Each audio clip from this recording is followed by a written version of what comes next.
కీర్తన 148 8వ వచనం చూడండి ప్రియులారా. ఇవన్నీ దేవుని ఆయుధాలటండి. ఇవన్నీ మీ దగ్గరే ఉంది. Atom bomb, hydrogen bomb, biological weapon, అయ్యే కదా మీ దగ్గర ఉన్నవి. దేవుని దగ్గర ఉన్న ఆయుధాలు ఏంటివండి?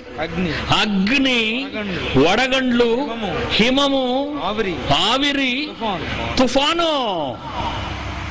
నీ దగ్గర ఉన్నది ఆటం బాంబు, నీ దగ్గర ఉన్నది హైడ్రోజన్ బాంబు, నీ దగ్గర ఉన్నది అంతరిక్ష క్షిపణి. కానీ దేవుడి దగ్గర ఎలాంటి ఆయుధాలు ఉన్నాయో చూస్తావా? మళ్ళా చదువుతాడు. అగ్ని, వడగండ్లారా, హిమమ, ఆవిరి, తుఫాను. యోబు గ్రంథము 37 అధ్యాయము 2-13 వచనాలు. ఆయన వలన నడిపింపబడినవై నరులకు నివాస యోగ్యమైన భూగోళము మీద మెరుపులు మేఘములు సంచారము చేస్తాయి.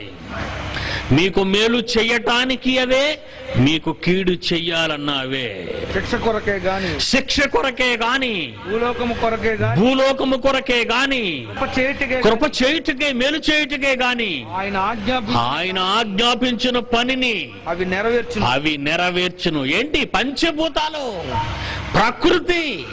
ఏ ప్రకృతి ఒడిలో నిన్ను నిద్ర పెట్టాడో, ఏ ప్రకృతిలో నుంచి నిన్ను తీసి బొమ్మను చేశాడో, ఏ ప్రకృతిలో నీ కోరికలు నెరవేర్చాలని అన్నింటినీ పెట్టాడో, అదే ప్రకృతికి కళంకం చేసే నీ జీవితం.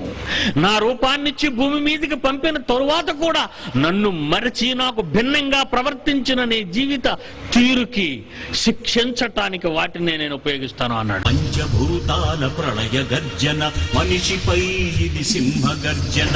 మారని మనిషి పాపమే ఇలా శాపమైందని, దేవుని మహాకోపమే ఇలా రగిలి వస్తుందని.